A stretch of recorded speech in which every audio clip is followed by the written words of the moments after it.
Merci de suivre les programmes de Walfadjri. Bienvenue dans votre émission Actu en 7. Pour cette semaine, nous recevons Youssouf Mané. Vous êtes journaliste, spécialiste en communication. Bonjour Youssouf. Bonjour. Nous recevons également Maké Danyoko. Vous êtes journaliste, directeur général du groupe Al-Kouma. Bonjour Maké. Bonjour. Alors, nous allons parler évidemment de divers sujets d'actualité de la semaine, proposer des grilles de lecture. Une semaine évidemment marquée par la célébration de la naissance du prophète de l'islam. Justement, cette célébration du Gamou a été une occasion saisie pour lancer certains appels. Nous suivons ce zapping et nous revenons juste après. Magnéto. Pardonner tout le monde et surtout les détenus des maisons d'arrêt et de correction. C'est la requête du Khalife général des Tidjanes portée au président Macky Sall par Serigne Abdoulaye Sy Al Amine, le porte-parole qui recevait la délégation présidentielle. Devant la première dame et les membres du gouvernement conduits par le premier ministre Aminata Touré, la requête du religieux est toute formulée.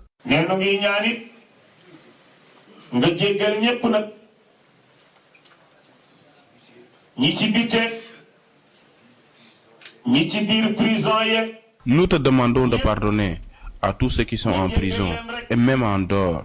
C'est ce que nous sollicitons. C'est vrai qu'il ne suffit pas de demander et d'obtenir satisfaction séance tenante, mais nous te demandons encore une fois de pardonner tout le monde.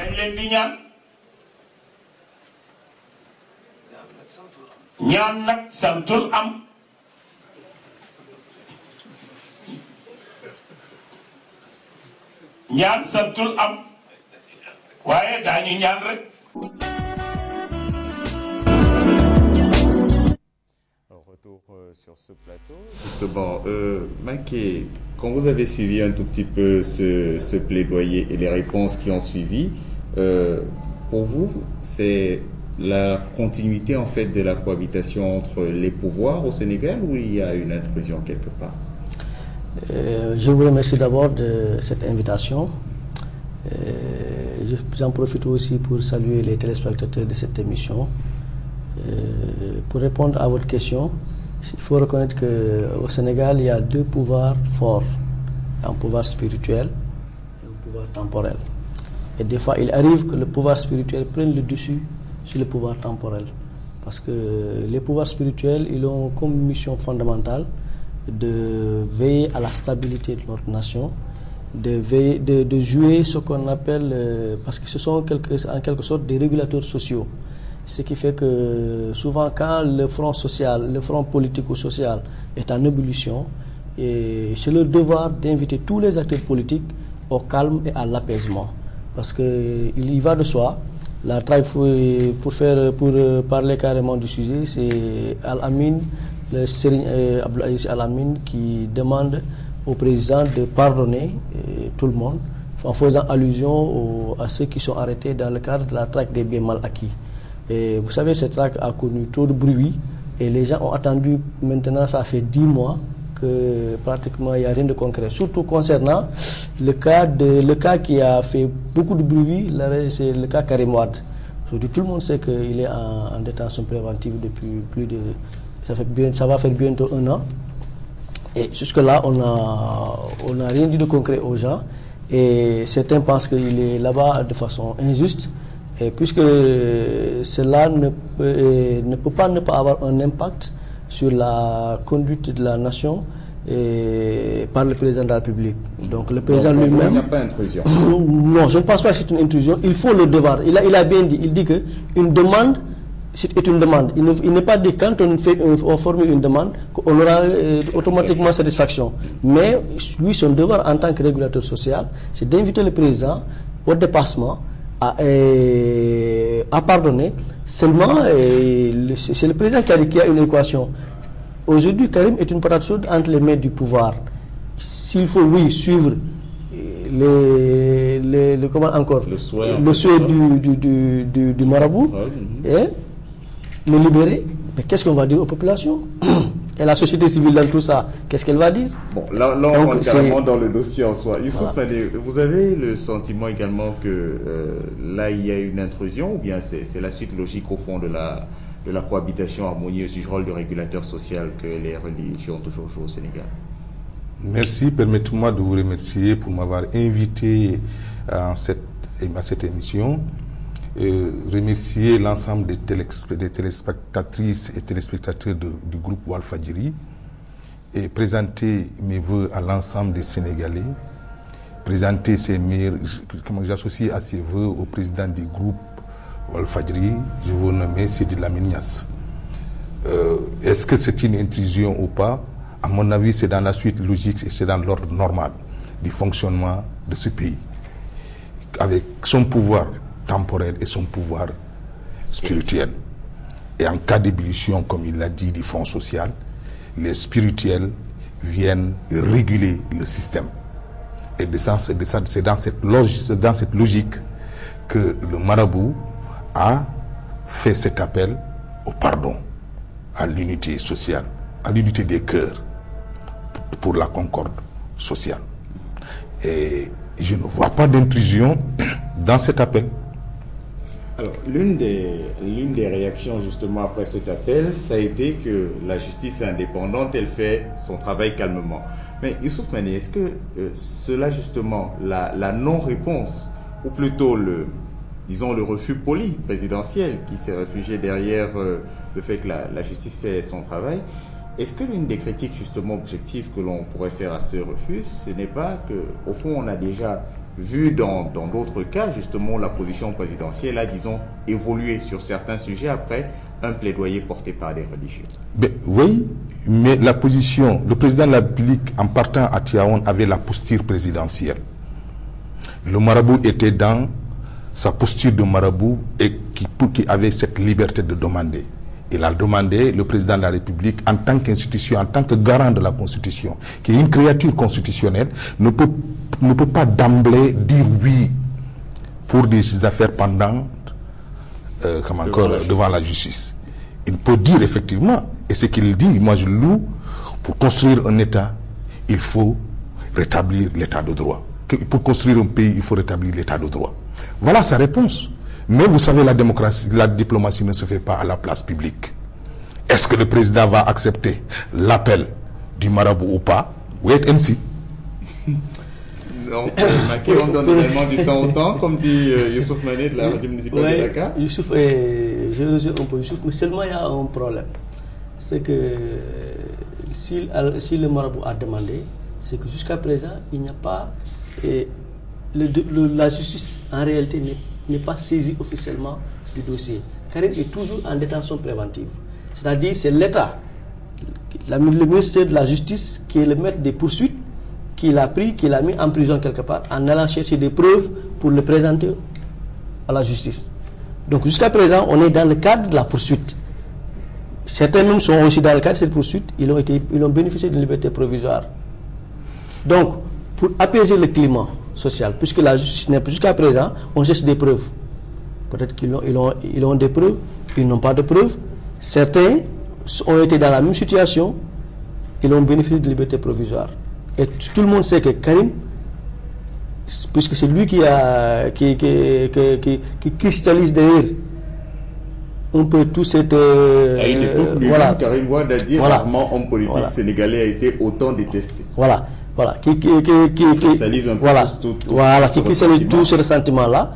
Et aujourd'hui, si on le libère, il bénéficie d'une liberté provisoire. On peut continuer les poursuites. Si demain, et les recherches, si demain on a les preuves qui prouvent qu'il s'est enrichi illicitement, de moment à l'autre, on peut l'appeler. Je donne l'exemple du PDG du groupe Walfadjri. Il a été arrêté, soit pas parce qu'on pense qu'il a offensé le chef de l'État. Un religieux a demandé, c'est son devoir au chef de l'État de lui pardonner. On lui a accordé une liberté provisoire.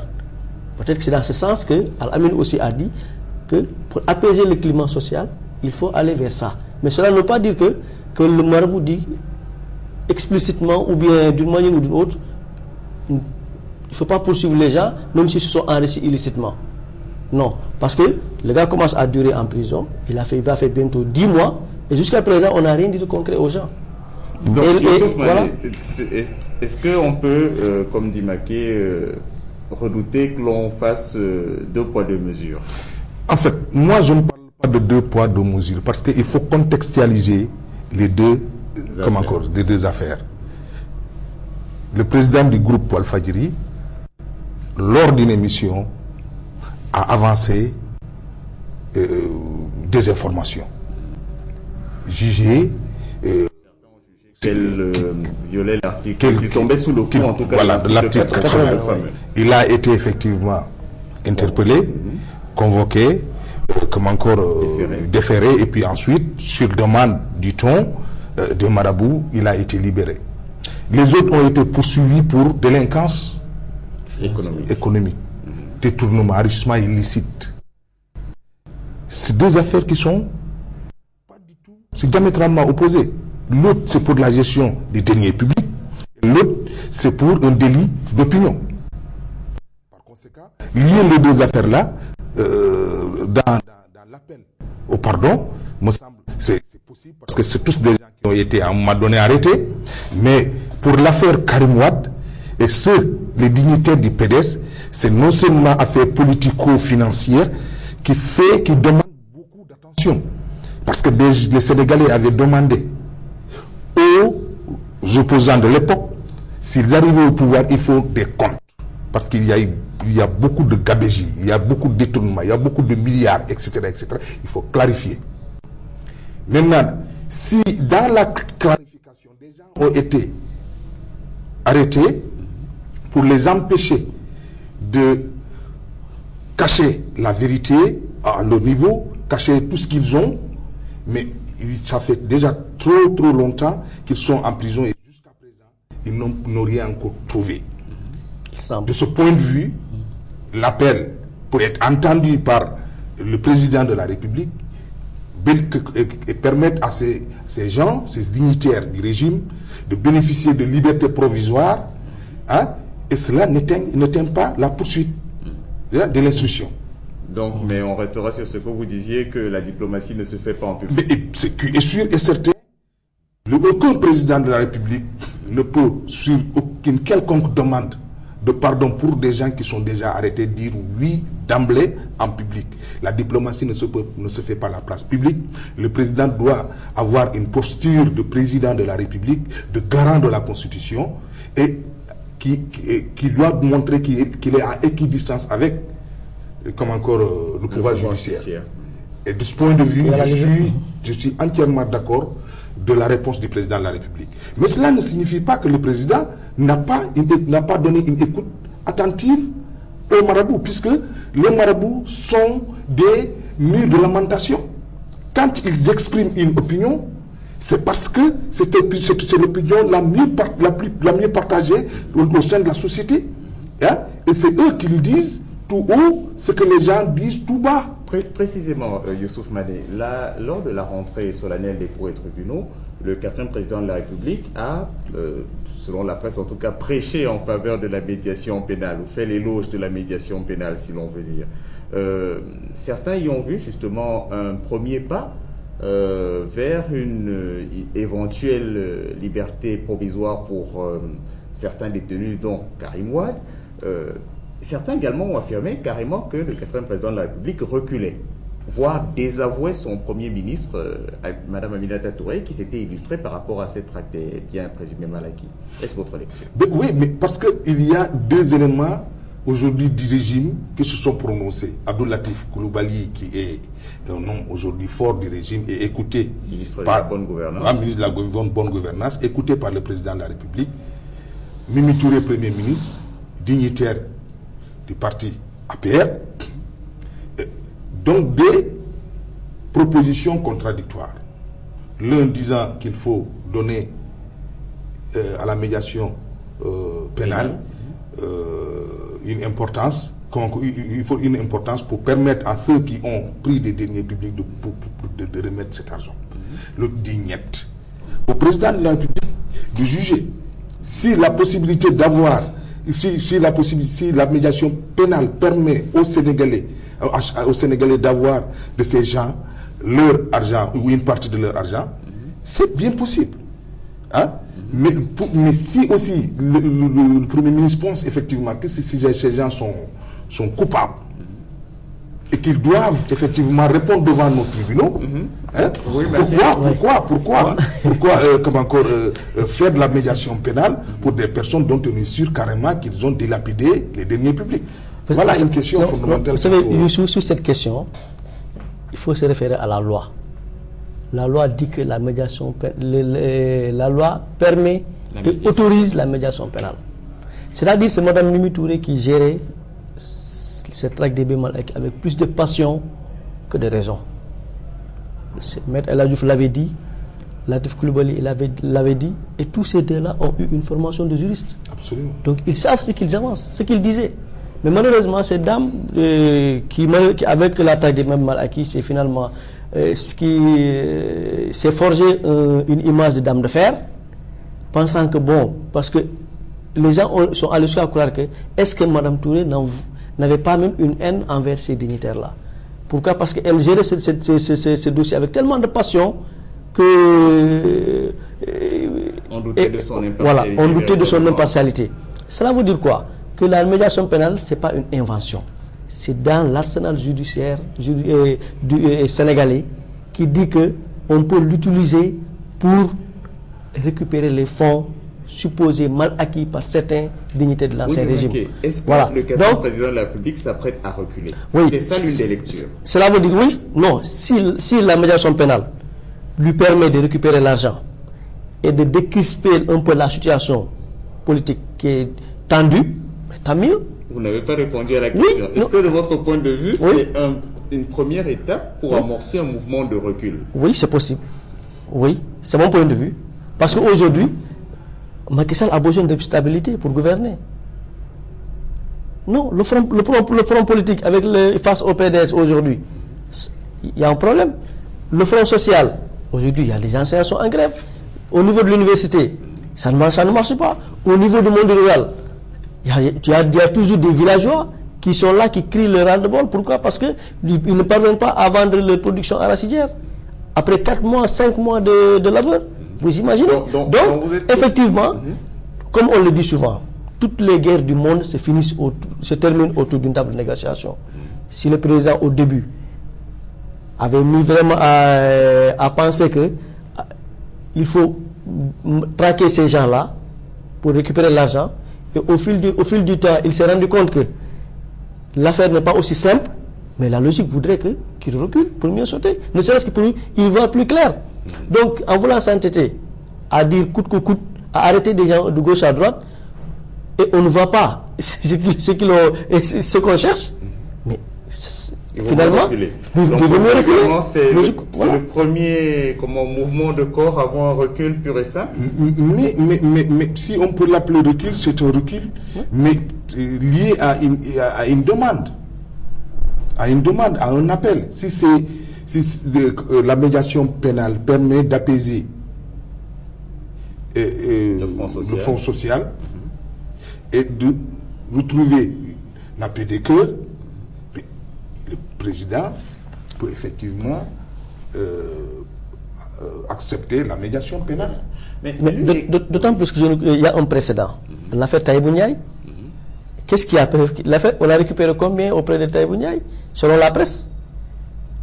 Bon, l'affaire Taïbou Ndiaye ne serait peut-être pas le meilleur exemple. Voilà, c'est pas le meilleur exemple. Un premier protocole. Finalement, il y a eu durcissement des positions de part et d'autre. Et il y a eu récupération, vraiment, si l'on peut dire, par là, on est presque passé en force à la limite. Tout à fait. Mais l'une des critiques souvent faites à propos de la médiation pénale, c'est que c'est une incitation au vol.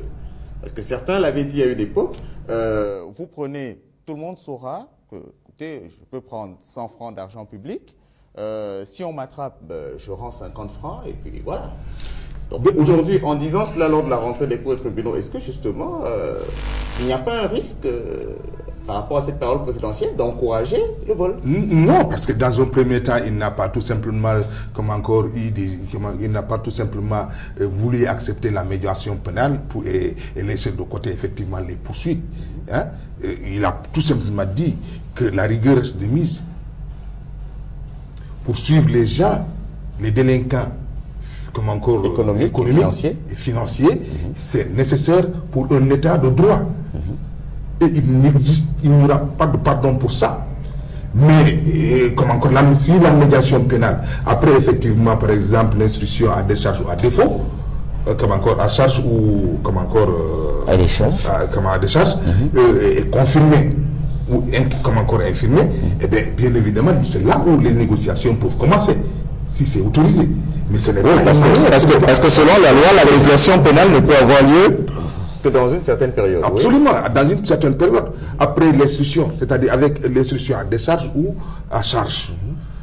Si la personne effectivement est chargée d'avoir, comme encore, véritablement, on a prouvé que la personne a détourné des biens publics, des deniers publics ou s'est enrichi illicitement, eh bien, on peut effectivement déclencher, s'il accepte la médiation pénale. Pardonnez. Donc, là, ce n'est pas une façon de pousser aux gens, parce qu'il a dit à ceux qui sont aujourd'hui comme encore au pouvoir, ses compagnons, ceux qui gèrent les deniers publics, de l'aider à gérer ce pays dans les normes de la bonne gouvernance. Auquel cas, ils peuvent aussi être frappés par comme encore la situation de ces gens qui sont aujourd'hui en prison. Par conséquent, ce n'est pas pousser aux gens comme encore à voler, mais aussi à avoir une écoute attentive, une oreille attentive du moins, sur pas mal de choses qui se passent au niveau comme encore du climat, du terrain politique. Être président de la République, c'est être à l'écoute de son peuple, qui demande une chose et quelquefois demande son contraire. Bon, moi, je me pose une question. Quelle est la finalité de la traque des biens mal acquis? C'est permettre au Sénégal de récupérer les biens supposés mal acquis par certains dignitaires de l'ancien régime. Sur la base de ça, si M. X, on le prend la médaille, on le prend, il accepte de coopérer et retrouver sa liberté, mais en restituant au Sénégal l'essentiel de l'argent qu'il a supposé voler. Mais la finalité, c'est récupérer l'argent et laisser le gars vaquer à ses occupations. Mais au moins, on aura permis au Sénégal de gagner de l'argent pour financer ses projets. Que plutôt arrêter quelqu'un qui refuse, qui dit qu'il n'a rien, vous menez vos enquêtes, vous ne trouvez rien, il est en détention préventive pendant 1 an, 2 ans. Finalement, qu'est-ce qu'on va dire? Qu'il est injustement en prison. Mais si dès le départ, au moment de prendre quelqu'un pour le placer en détention préventive, il dit, moi je reconnais que j'ai volé de l'argent, mais je suis prêt à rendre ce que j'ai volé.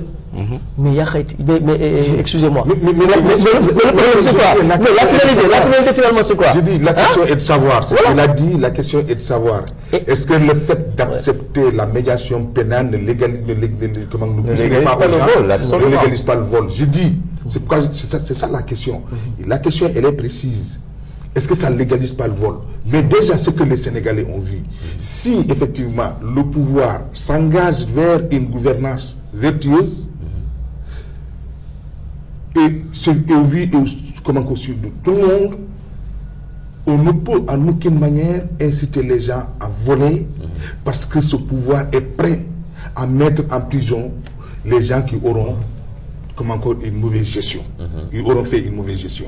Donc ça ne change à rien. Mais aujourd'hui, il se pose un problème. Le problème, c'est que ces gens qui sont en prison, on n'a pas encore retrouvé les biens supposés. Bon, là c'est un vaste débat que nous allons peut-être... L'histoire sert à quelque chose. Dans tous les pays où on a eu à créer la CREI, les gens sont restés sur leur faim. Donc si au Sénégal, en créant la CREI, on permet aux Sénégalais de retrouver l'essentiel des biens supposés mal acquis, le Sénégal se sera une fois de plus illustré sur la scène internationale. Sur la scène internationale, et d'autant plus aussi que c'est prévu par la loi. C'est ça que les gens perdent de vue. C'est la loi qui l'autorise. Nous allons peut-être en sortir en notant tout de même que durant cette semaine, Serigne Bakendia et le porte-parole de Maître Abdoulaye Wade a tout de même affirmé que toute personne qui transigerait se grillerait, si l'on peut dire comme ça, tout politique qui transigerait se grillerait, brûlerait sa carrière politique parce qu'il serait considéré comme un voleur, entre guillemets, tout de suite par l'opinion. Donc c'est dire que la traque des biens présumés mal acquis et cette question de faut-il transiger ou pas, ont encore de beaux jours devant elle. Nous allons avancer justement pour parler de l'état du front social. Durant cette semaine, il y a eu évidemment cette signature du protocole validant en quelque sorte la réforme universitaire, avec l'un des points très contestés, celui de l'augmentation des frais de scolarité et les multiples récriminations, sans oublier ce que le grand cadre des centrales syndicales enseignantes a qualifié de fin de l'état de grâce pour le 4e président de la République. Nous suivons également ce zapping de la semaine. Nous revenons juste après Magnéto.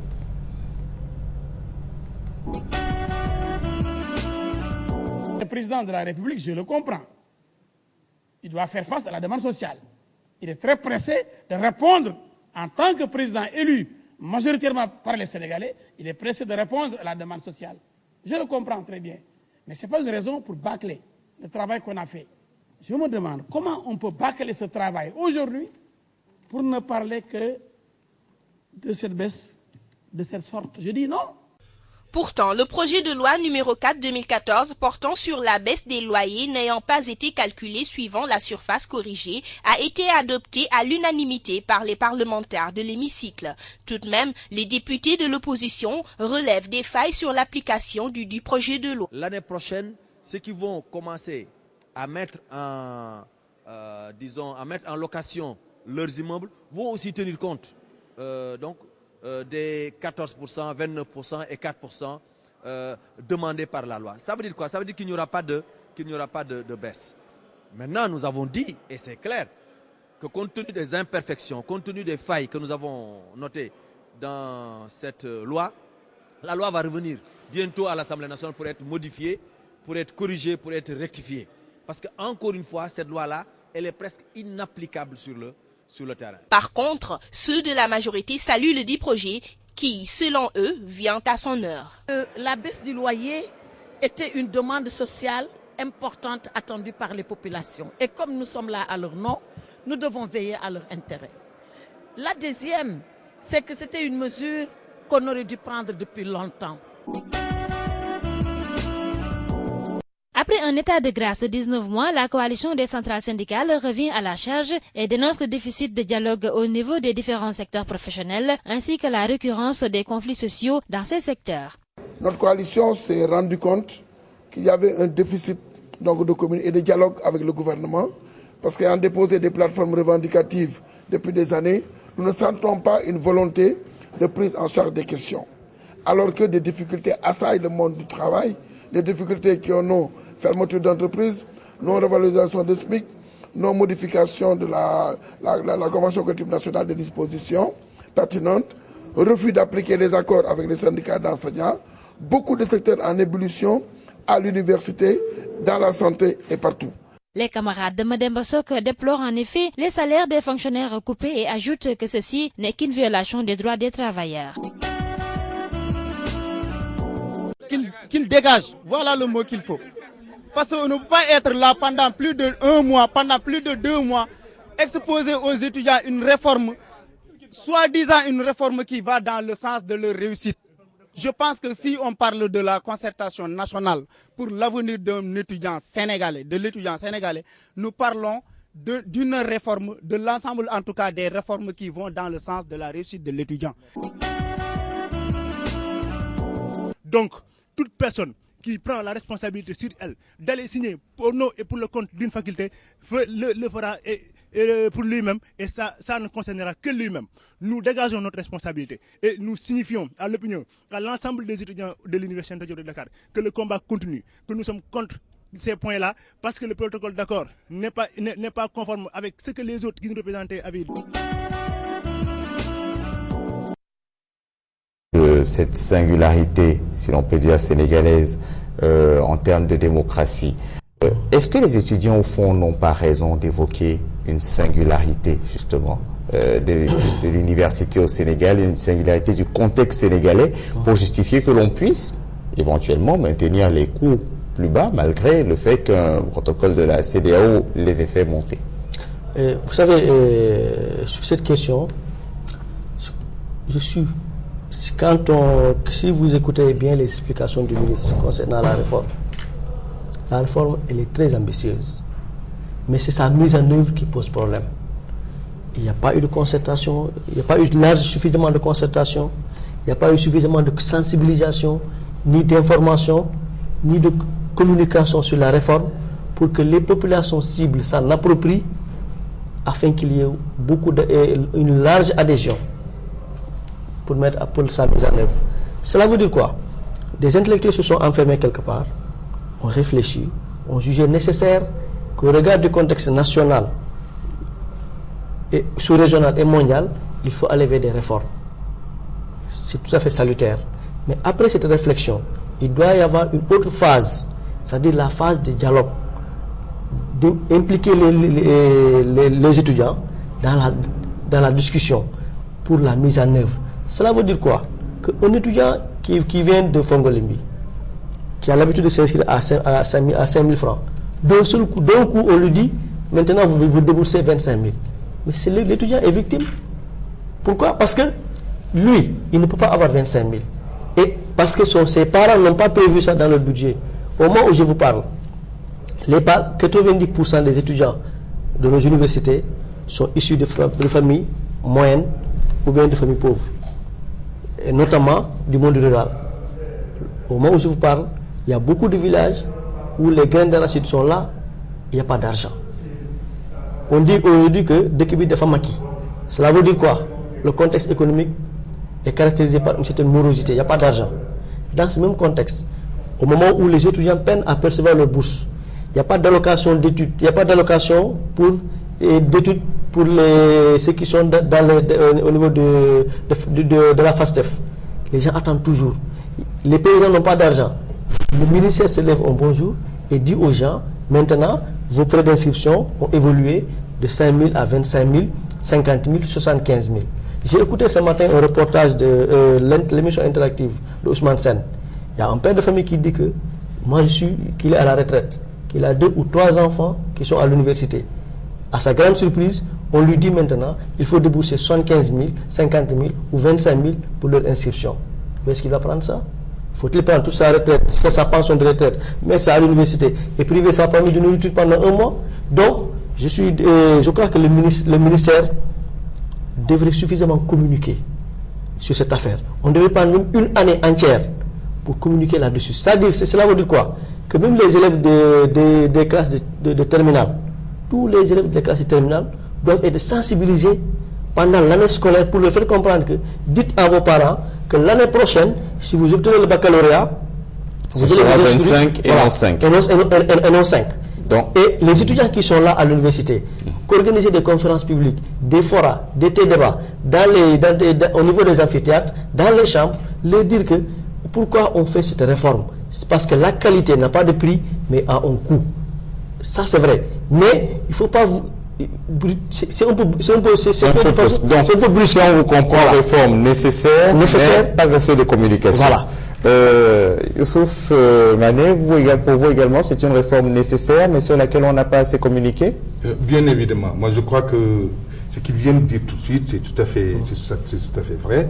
Mais les mots de l'université de Dakar ont fini de gangréner.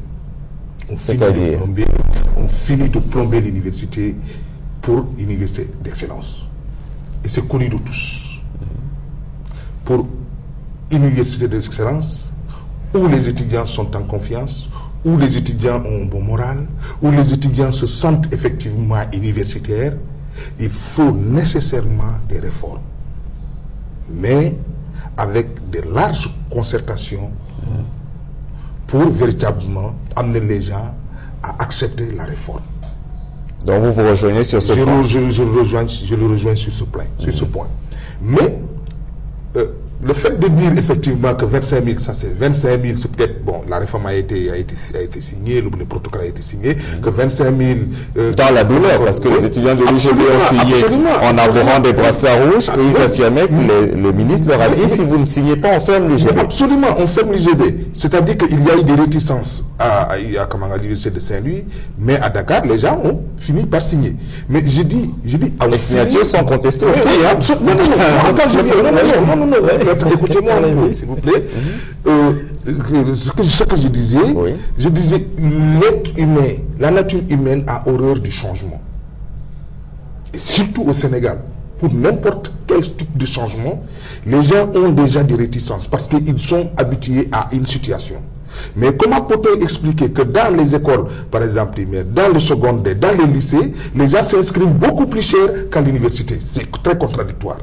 Oui, mais on rétorque à cela en général qu'à l'école primaire ou à la maternelle, comme on le dit, il n'y a pas autant de budget à consacrer aux recherches, il n'y a pas autant de budget à consacrer aux photocopies, et que les enfants vivent tranquillement à la maison de papa et maman, alors que les étudiants, ils sont... Mais c'est quoi je te dis que l'université de Dakar, si effectivement on ne réforme pas, et on arrive à l'université, si on n'est pas psychologiquement bien armé, on ne réussit pas. Il faut faire l'université de Dakar pour comprendre que pour réussir, il ne s'agit pas simplement d'être intelligent, il faut être psychologiquement armé pour faire face à plus de 60 ou environ 70 000 étudiants qui étudient dans des conditions exécrables, dans des amphithéâtres complètement saturés.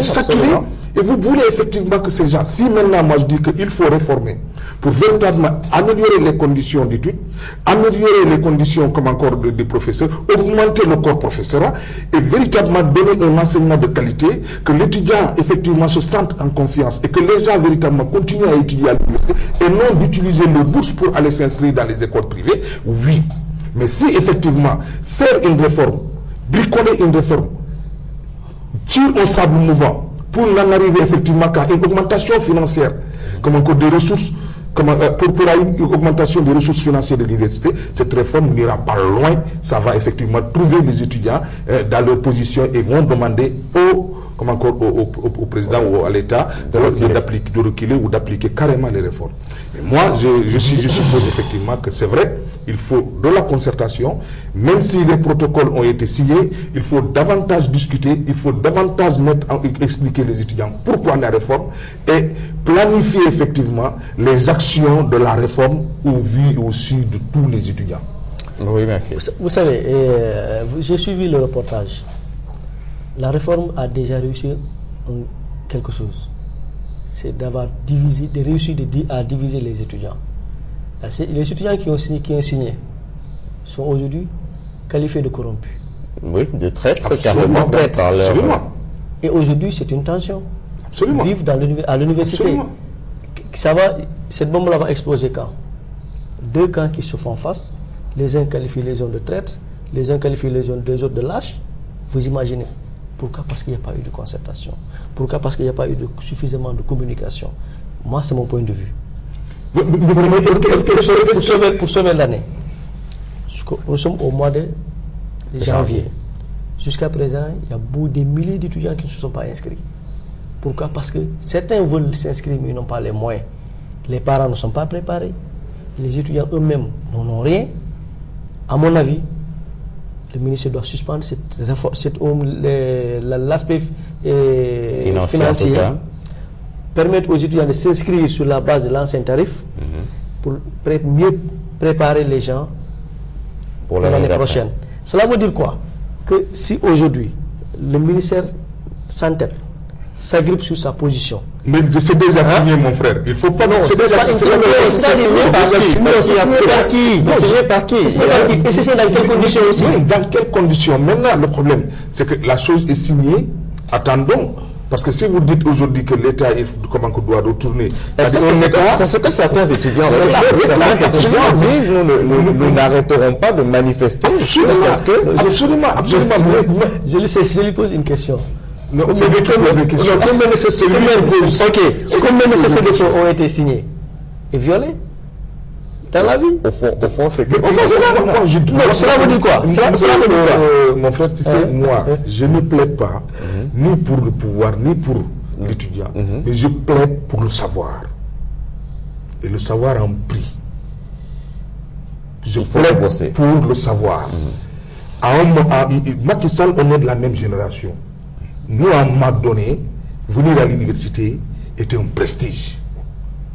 Parce que, tu avais du savoir, tu étais dans un cadre, tu étais dans des conditions d'études qui te permettaient d'avoir un véritable savoir. Ma demande aux étudiants, c'est de lutter et de se battre pour avoir ce savoir. et non avoir un savoir d'évaluer. Si nous aimons notre pays, nous aimons notre université et nous voulons être une université de marque, on ne peut pas continuer à s'inscrire à 5000. Je suis du Sénégal des profondeurs. Je suis né à Oussouye. Maké aussi. Je suis né à Oussouye, du Sénégal des profondeurs. Oui, mais c'est que les parents, tous les parents ont fait entrer leurs enfants à l'école. C'est-à-dire ce qu'il faut montrer aux parents, c'est que nous voulons réformer, c'est que nous voulons donner un bon savoir à vos enfants, c'est que nous voulons recruter des étudiants professeurs à la hauteur de la mission qu'on leur a donnée, c'est que nous voulons que notre université soit toujours l'université de référence en Afrique. Et là, si c'est le cas, oui, mais les conditions dans lesquelles les étudiants étudient, les conditions dans lesquelles les professeurs corrigent, c'est-à-dire un seul professeur, plus de 2000 copies, mais ça, ce n'est pas une correction. C'est de la loterie.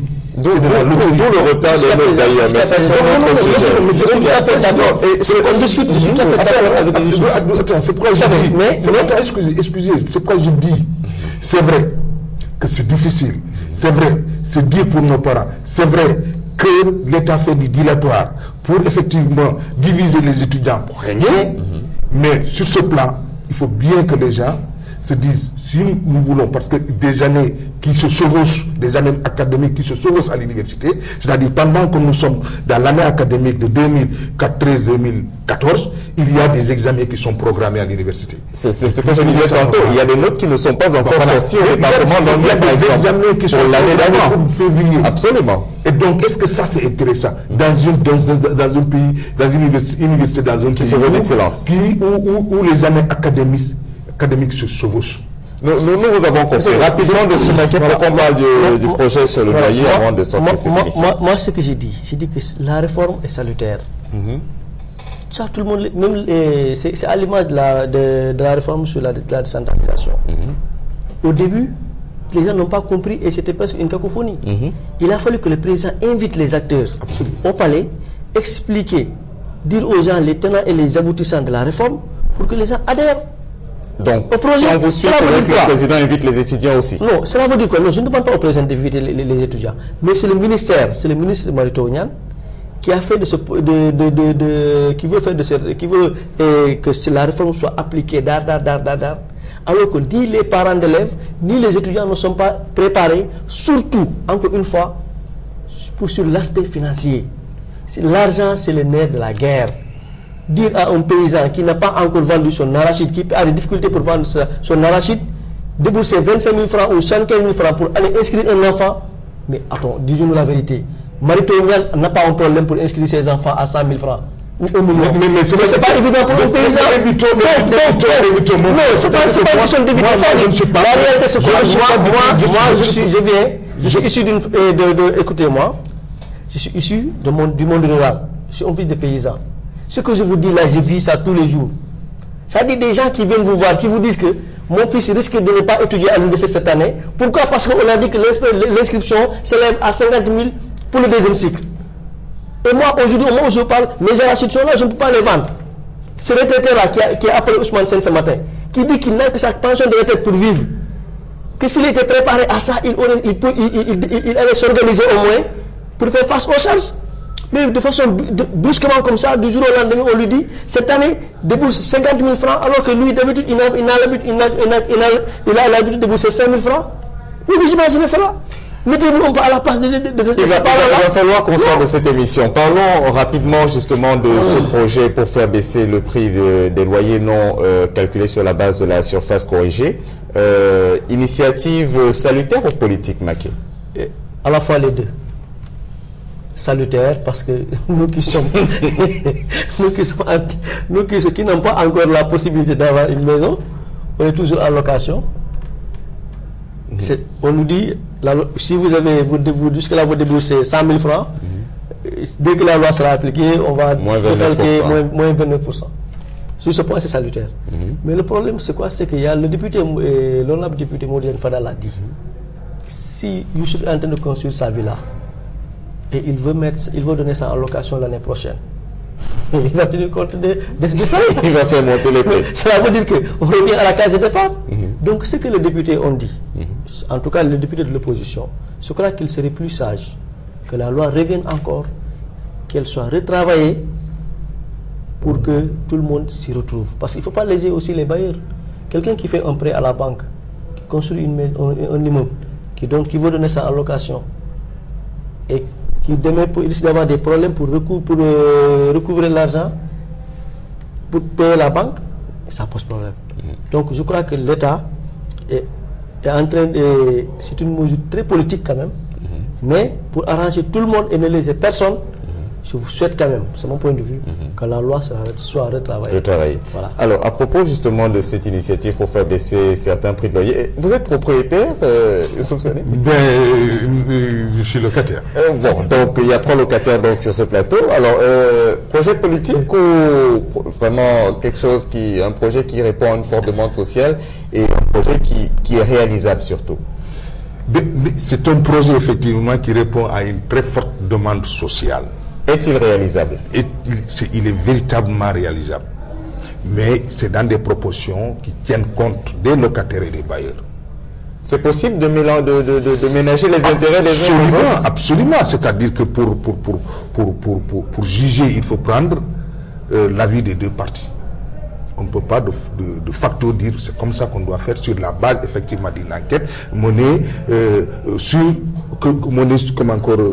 les locataires tout simplement qui ont dit il faut une baisse de 35% et que les prix de la location ont grimpé entre je crois 96 et 2000 et à nos jours de 256 je crois pour ça, alors que les prix de la construction, les intrants à la construction de 44%. Alors, je crois que c'est sur cette base, c'est là où je ne suis pas d'accord. Oui, il faut baisser les prix des loyers parce que les populations sont fortement éprouvées. Le coût de la vie est élevé. Pour tout le monde, ce n'est pas uniquement pour les locataires, mais les bailleurs aussi. Parce qu'il y a certains parmi les bailleurs qui comptent sur le revenu locatif pour subvenir à leurs besoins. Donc, quand on prend 29% par exemple pour les locations de 0 à 150 000, celui par exemple qui louait sa maison ou 2 chambres à chacune, comme encore 15 000 francs, il a 30 000. Si on lui réduit ça, c'est moins, presque moins de, c'est moins de 20 000, ce n'est même pas le sac de riz Royal Umbrella. Hein? Donc, ce dernier, est-ce qu'il sera toujours motivé à mettre ses enfants dans une chambre et donner 2 chambres en location? On va encore fatiguer les gens à chercher les maisons de location vont devenir de plus en plus rares. Vont devenir de plus en plus rares. En un mot, il faudrait que la loi revienne pour être retravaillée. Absolument. Absolument, il faut retravailler la loi. La retravailler, retravailler sur la base de la surface corrigée et de dire exactement pour chaque zone combien ils doivent louer et penser aussi à réduire les intrants de la construction. Parce que les matériaux de construction au Sénégal coûtent excessivement cher. Et je vous rejoins en disant que ce n'est pas que les Sénégalais ont beaucoup d'argent, c'est que les Sénégalais aiment la maison. Pour être complet, il faut avoir une maison. Ils font des risques énormes en allant vers les banques, prêter de l'argent, acheter des terrains, construire ces terrains et peut-être les amortir à partir de la location. Nous allons définitivement sortir de cette émission. Le temps qui nous est imparti arrive à son terme. En tout cas, merci à vous de nous avoir suivis. Merci à vous, Maké Danyoko. Je rappelle, vous êtes journaliste, vous êtes directeur général du groupe Al-Kouma. Merci d'avoir accepté notre invitation. Merci. Merci à vous également, Youssouf Mané. Vous êtes journaliste à la radio municipale de Dakar. Merci d'avoir accepté notre invitation. Merci. Agréable suite de programmes sur Walfadjri. À toutes et à tous. Au revoir.